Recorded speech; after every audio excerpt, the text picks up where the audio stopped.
കുറേ നാളുകളായിട്ട് നമ്മുടെ ആർമി റിക്വസ്റ്റ് ചെയ്യുന്നതാണ്, ചേച്ചി ഡേ ഇൻ മൈ ലൈഫ് ചെയ്യുമോയെന്ന്. സത്യം പറഞ്ഞാൽ ഇത് സാറ്റർഡേ ഇൻ മൈ ലൈഫാണ്. നോർമലി ബാക്കിയുള്ള ദിവസങ്ങളിൽ എനിക്ക് ഈ വീഡിയോസൊക്കെ ഇടുമ്പോൾ ഭയങ്കര ബുദ്ധിമുട്ടാണ്, ഡ്യൂട്ടി തിരക്ക്. അപ്പോൾ ഇന്നൊരു രാവിലെ 9:30 ആകാറായപ്പോഴാണ് എണീറ്റിങ് വന്നത്. പിന്നെ രാവിലെ പോയി പല്ലൊക്കെ തേച്ചിട്ട് വന്നിട്ട് ചായയായിട്ട് വീണ്ടും മുറിയിലോട്ട് വന്നു. ഇപ്പോൾ അനിയത്തി ഇവിടുന്ന് മാറി നിൽക്കുകയാണ്, ഹോസ്റ്റലിലാണ് നിൽക്കുന്നത്. അപ്പോൾ ആ സമയം കൊണ്ട് മുറിയൊക്കെ ഞാൻ കൈയടക്കിയിട്ടുണ്ട്. പഠിക്കാൻ ഇത്തിരി ഉഴപ്പിയായിരുന്നാലും എൻ്റെ ബെഡും തലേണയെല്ലാം ഞാൻ നല്ല നീറ്റായിട്ട് നോക്കുമായിരുന്നു. പിന്നെന്താണെന്ന് വെച്ച് കഴിഞ്ഞാൽ രാവിലെ ശനി ഞായർ മാത്രം ചെയ്യുന്നൊരു കാര്യമാണ് സ്കിൻ കെയർ. ഡെയിലി ഇത് ചെയ്യാനൊക്കെ മടുപ്പാണ്, എന്നാലും ചെയ്യും. അപ്പോൾ നമ്മുടെ സ്കിൻ കെയർ സ്റ്റാർട്ട് ചെയ്തിട്ടുണ്ട്. ആദ്യം തന്നെ സിറമാണ്, ഡേംഡോക്കിൻ്റെ 10% നിയാസിനമൈഡ് സിറമാണ് ഞാൻ യൂസ് ചെയ്യുന്നത്. അതെനിക്ക് നല്ല റിസൾട്ട് തന്നു ഒരു 2 വീക്സ് കൊണ്ട് തന്നെ. പിന്നെ നമ്മുടെ പീച്ചസിൻ്റെ മോയ്സ്ചറൈസർ അപ്ലൈ ചെയ്തിട്ടുണ്ട്. അതുപോലെ തന്നെ ഞാൻ വീട്ടിലിപ്പോൾ അകത്തല്ലേ, മഴയൊക്കെ ആയിട്ട് സൺസ്ക്രീൻ വലിയ രീതിയിൽ യൂസ് ചെയ്യുന്നില്ല.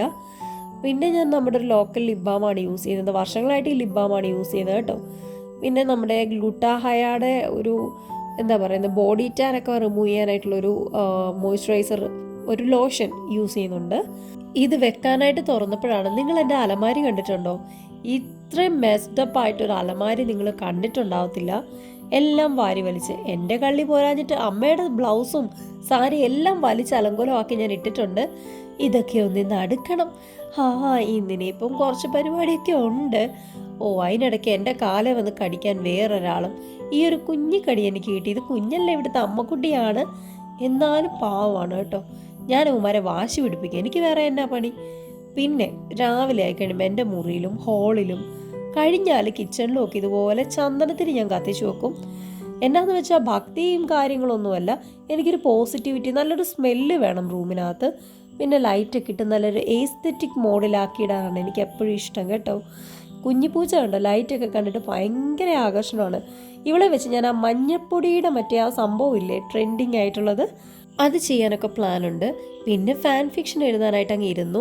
നല്ലൊരു വിൻ്റർ സീസൺ, മഞ്ഞ് പെയ്യുന്ന സിയോളിൻ്റെ ഒത്ത നടുക്ക് ഒരു തടാകം, തടാകത്തിന് തീരത്തായിട്ട് ഒരു പാർക്കിന് ഓപ്പോസിറ്റ് തിരക്കേറിയ റോഡിനും പാർക്കിനും ഇടയിലായി ഒരു ചെറിയ ഫുട്പാത്ത്. നടന്നു വരികയാണ് നമ്മുടെ നായിക.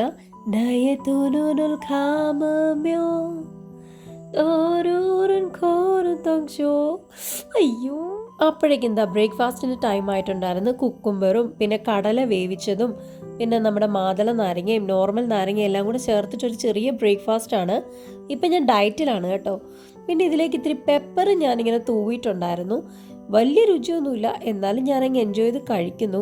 പിന്നെ കടലയും പയറും ഒക്കെ വേവിച്ചൊക്കെയാണ് എനിക്ക് ഭയങ്കര ഇഷ്ടം. അതും കുരുമുളക് കൂടി ഇട്ട അടാറ് ടേസ്റ്റാണ്. പിന്നെ എന്നാ ചെയ്യാൻ പറ്റും, ഹെൽത്ത് നോക്കിയല്ലേ പറ്റത്തുള്ളൂ. ഞാൻ വീട്ടിൽ ഇരുന്നാലേ ജനലെല്ലാം തുറന്ന് കഥകളെല്ലാം തുറന്ന്, എനിക്ക് നല്ല വെട്ടം വേണം, നല്ല കാറ്റ് വേണം, അതുകൊണ്ട് എല്ലാം തുറന്ന് മലത്തി അങ്ങ് ഇടും കേട്ടോ. വെളിയിലോട്ട് നോക്കിയപ്പോൾ കുറേ നാൾ കൂടി ഒരാളെ കണ്ട, ആരാ, നമ്മുടെ സ്വന്തം സൂര്യൻ. എന്നാൽ പിന്നെ തുണിയൊക്കെ കഴിയേക്കാന്ന് വിചാരിച്ചു. ഇതുമായിട്ട് വെളിയിൽ ചെന്നപ്പോൾ പണ്ടാറമഴ സൂര്യനെ ചവിട്ടി പുറത്താക്കിയിട്ട് പെയ്യാൻ തുടങ്ങിയിട്ടുണ്ട്. അങ്ങനെ ഞാൻ ഇപ്പം പാപ്പിച്ചയായിട്ട് സാധനങ്ങളൊക്കെ എടുത്ത് അവിടെ തന്നെ അങ്ങ് വെച്ചു. അമ്മ ഇന്ന് ചിറ്റയുടെ വീട്ടിൽ പോയതുകൊണ്ട് ഒരിത്തിരി പണിയുണ്ടായിരുന്നു. കിച്ചണിൽ വന്നപ്പം കിച്ചൺ ഇച്ചിരി അലങ്കോലമായിരുന്നു, അതൊക്കെ ഒന്ന് തുടച്ച് വൃത്തിയാക്കി. പിന്നെ ചെറിയൊരു ലഞ്ച് പ്രിപ്പറേഷന് ഇച്ചിരി എണ്ണയും ഇത്തിരി ഗാർലിക്കും 2 പച്ചമുളകും ഓണിയൻ ഇതുപോലെ റിങ്ങായിട്ട് അരിഞ്ഞതും, പിന്നെ അതിലേക്ക് നമ്മുടെ ഇലച്ചെടികളുണ്ടല്ലോ, മുറ്റത്തെ ചീരയും മത്തനിലയൊക്കെ ഉണ്ട്, അത് കുറച്ചിട്ട് ഇച്ചിരി ഉപ്പും മഞ്ഞപ്പൊടിയും കൂടി ഇട്ടൊരു ഹാഫ് കുക്ക്ഡായിട്ട് ഞാനൊരു തോരൻ പോലെ ആക്കി. അതുപോലെ തന്നെ പയറുതോരൻ ഉണ്ടായിരുന്നു. പിന്നെ നമ്മുടെ ചെറിയൊരു സവാള അച്ചാർ പോലെ ആക്കിയിട്ടുണ്ടായിരുന്നു. പിന്നെ നമ്മുടെ ഈ ഒരു സംഭവം കൂടി ഇട്ടിട്ട് ഇന്നത്തെ നമ്മുടെ ലഞ്ച് ഇതായിരുന്നു. ലഞ്ചൊക്കെ കഴിച്ചു. അത് കഴിഞ്ഞ് ഞാൻ ഓരോ പ്ലാനിങ് ഒക്കെ ആയിട്ട് ഇങ്ങനെ ഇരുന്നപ്പോൾ എന്നേക്കാൾ മുന്നേ എൻ്റെ മുറി കയറി ഒരാൾ സ്ഥാനം പിടിച്ചു. വേറൊരാളാണെങ്കിൽ ഉച്ചയോട് കഴിഞ്ഞ് റെസ്റ്റ് ചെയ്യുന്ന എന്നെ ചൊറിഞ്ഞുകൊണ്ട് ഇങ്ങനെ അങ്ങ് ഇരിക്കുകയും ചെയ്തായിരുന്നു. അത് കഴിഞ്ഞൊരു 4 മണിയായപ്പോഴാണ് ഇത്തിരി ഹെയർ കെയർ ചെയ്യാമെന്ന് ഓർത്ത് കുറച്ച് താളി എടുത്ത് തലയിലൊക്കെ അപ്ലൈ ചെയ്തു. അവധി ദിവസം ഇതൊക്കെ ചെയ്യാറുള്ളൂ. അത് കഴിഞ്ഞപ്പോൾ നമ്മൾ ഉണങ്ങാൻ വേണ്ടിയിട്ട് കുറച്ച് തുണിയൊക്കെ അമ്മ മാറ്റിയിട്ടിട്ടുണ്ടായിരുന്നു. അതെല്ലാം ഉണങ്ങി ഇങ്ങ് എടുത്തായിരുന്നു. അത് മടക്കി എടുത്ത് വെച്ചിട്ട് കുളിക്കാമെന്ന് വിചാരിച്ചു. കുളിക്കാൻ ഇറങ്ങിയപ്പോഴാണ് എന്നാൽ പിന്നെ തോട്ടി പോയിട്ട് കുറച്ച് തുണിയൊക്കെ കഴുകാമെന്ന് വിചാരിച്ചത്. അതിനായിട്ട് കുറച്ച് നടന്നത് ആ താഴോട്ട് ചെല്ലുമ്പോൾ ഒരു ചെറിയ തോടുണ്ട്, നല്ല ഒഴുക്കുണ്ട് വെള്ളത്തിന്. അവിടെ പോയി തുണികളെല്ലാം നല്ല രീതിയിൽ അലക്കി കുളിക്കാനുള്ള പ്ലാനൊന്നുമില്ല. അല്ലെങ്കിലും ഇവിടെ ഒന്ന് കുളിക്കാൻ പറ്റത്തില്ല. ഇവിടെ ഒന്ന് കുളിച്ചാൽ മുണ്ടക്കയത്തിൻ്റെ ഫേസ്ബുക്ക് പേജിലിട്ട് ആരെങ്കിലും വൈറലാക്കി കളയും. അതുകൊണ്ട് തലയിൽ നീർക്കെട്ട് വരാതിരിക്കാനായിട്ട് തേച്ച താളി മാത്രം ഒന്ന് കഴുകി കളഞ്ഞു. എന്നിട്ട് കാലും ഒന്ന് തേച്ച് കഴുകി. എന്നിട്ട് തിരിച്ച് കയറാമെന്ന് വിചാരിച്ചു. കൊക്കോ കാടിനും അതുപോലെ റബ്ബർ കാടിനും ഇടയ്ക്കാണ് കേട്ടോ ഈ ഒരു തോട്. തിരിച്ചു വന്നപ്പോൾ നല്ലതായിട്ട് മഴ നനഞ്ഞു. ഭാഗ്യത്തിന് ഫോൺ നനഞ്ഞില്ല. അങ്ങനെ കുളിയൊക്കെ കഴിഞ്ഞ് നല്ല ഫ്രഷായിട്ട് വന്ന് അപ്പോഴേക്കും നല്ല സന്ധ്യയാവാൻ തുടങ്ങിയിട്ടുണ്ടായിരുന്നു. പിന്നെ ജനലൊക്കെ അടച്ച് കൊതുകാണ് കേട്ടോ, നല്ല കൊതുകുണ്ട്. അതെല്ലാം കഴിഞ്ഞ് നല്ല രീതിയിൽ തലയൊക്കെ തോർത്തിയാൽ മാത്രം പോരാ, രാസ്നാദി എന്ന് പറയുന്നത് എനിക്ക് മസ്റ്റാണ്. അങ്ങനെ രാസ്നാദിയൊക്കെ ഞാൻ അപ്ലൈ ചെയ്യാറുണ്ട്. നിങ്ങൾക്കുണ്ടോ ഈ നീർക്കെട്ട്? ഉണ്ടേ കമൻറ്റ് ചെയ്യണം കേട്ടോ. അതിനെന്തെങ്കിലും മാർഗം ഉണ്ടേ പറഞ്ഞു തരണം കേട്ടോ. പിന്നെ നമ്മൾ കുളി കഴിഞ്ഞ് വന്ന ഉടനെ എനിക്കിതുപോലെ വല്ലാതെ അങ്ങ് ദാഹിക്കും. അപ്പോൾ വെള്ളം കുടിക്കും.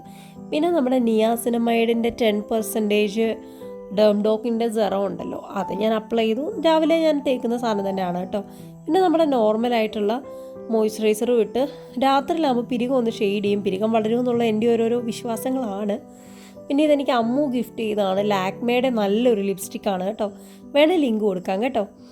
പിന്നെ ഞാൻ നമ്മുടെ പടക്കളം എന്ന് പറഞ്ഞ പുതിയൊരു സിനിമയുണ്ട്, അത് കണ്ടു. കുറച്ച് കഴിഞ്ഞപ്പോഴേക്കും ഞാൻ നമ്മുടെ എഡിറ്റിങ്ങും കാര്യങ്ങളൊക്കെ ഉണ്ടായിരുന്നു. പിന്നെ നമ്മുടെ FFും ഫണ്ടബും ഒക്കെ ക്രിയേറ്റ് ചെയ്യാനുള്ള സ്ക്രിപ്റ്റ് തയ്യാറാക്കി. പിന്നെ ഈവനിങ് ആയി എനിക്ക് പാട്ട്, കൂത്ത്, പിന്നെന്താ ചുമ്മാ ഇരുന്ന് എന്തെങ്കിലും കഴിക്കണം. പേരയ്ക്കയും കട്ടൻ കാപ്പിയായിരുന്നു ഈവനിങ് കുളി കഴിഞ്ഞ് വന്നപ്പോൾ ഞാൻ കഴിച്ചത്. കട്ടൻ കാപ്പി വേറെ ലെവലാണ്. ഒരു 8 മണിയൊക്കെ ആയപ്പോഴേക്കും എന്താ ചായ അമൗണ്ട് തന്നിട്ടുണ്ടായിരുന്നു.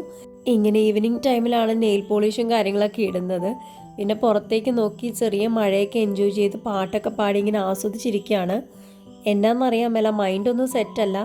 പിന്നെ ആർമിക്ക് മുന്നിൽ വീഡിയോ ഇടാനായിട്ട് ഇങ്ങനെ ആക്ട് ചെയ്ത് എക്സ്പ്രഷനൊക്കെ ഇട്ട് നമ്മൾ നിൽക്കുന്നു. 100 പ്രശ്നങ്ങളിൽ കൂടെയാണ് കടന്നു പോകുന്നത്. അതിനിടയ്ക്ക് ചുമ്മാ ഒന്ന് ചാരിക്കിടക്കാന്ന് ഓർത്ത് കിടന്നപ്പം വേറെ കുറേ നെഗറ്റിവിറ്റി മനസ്സിൽ കയറി അങ്ങ് ഡിപ്രഷൻ അടുപ്പിക്കാൻ തുടങ്ങി. അതിൽ നിന്ന് ഞാൻ സ്കിപ്പായി. അപ്പോഴേക്കും ഫുഡ് കണ്ട്. അപ്പോൾ അമ്മ ചുമന്ന ചീര കൊണ്ടുവന്നിട്ടുണ്ടായിരുന്നു ചിറ്റയുടെ അടുത്തു നിന്ന്. അതും പയറും പിന്നെ മീൻകറി ഉണ്ടായിരുന്നു.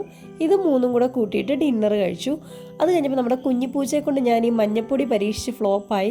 അതിൻ്റെ വീഡിയോ ഞാൻ അപ്ലോഡ് ചെയ്യാം കേട്ടോ, ഷോർട്സ് ആയിട്ട്. അനിയൻ അമ്മാവൻ്റെ വീട്ടിൽ പോയായിരുന്നു. അമ്മയാണെങ്കിൽ അപ്പുറത്ത് അനിയൻ്റെ മുറിയിലാണ് കിടക്കുന്നത്. പിന്നെ ഹോളിൽ പട്ടിക്കുട്ടന്മാരുണ്ട്. എൻ്റെ കൂടെ റൂമിൽ പൂച്ചക്കുട്ടികളുണ്ട്. എന്നാൽ പിന്നെ റൂമും എല്ലാം ഒന്ന് ഒതുക്കി വെച്ച് ബെഡ് വിരിച്ച് നേരെ കിടക്കാമെന്ന് വിചാരിച്ചു. പുറത്ത് നല്ല കിടുക്കാച്ചി മഴയാണ്. ബ്ലാങ്കറ്റും പുതച്ച് സുഖമായിട്ട് കയറി കിടക്കാൻ പറ്റും. മഴയുടെ ഒച്ച നിങ്ങൾക്ക് കേൾക്കാമെന്ന് ഞാൻ വിശ്വസിക്കുന്നു. എന്നാൽ പിന്നെ ഗുഡ് നൈറ്റ്. വേറൊരു വീഡിയോ ആയിട്ട് വരുന്നവരെ ബായ്. സാരാങ്ങ ആർമി.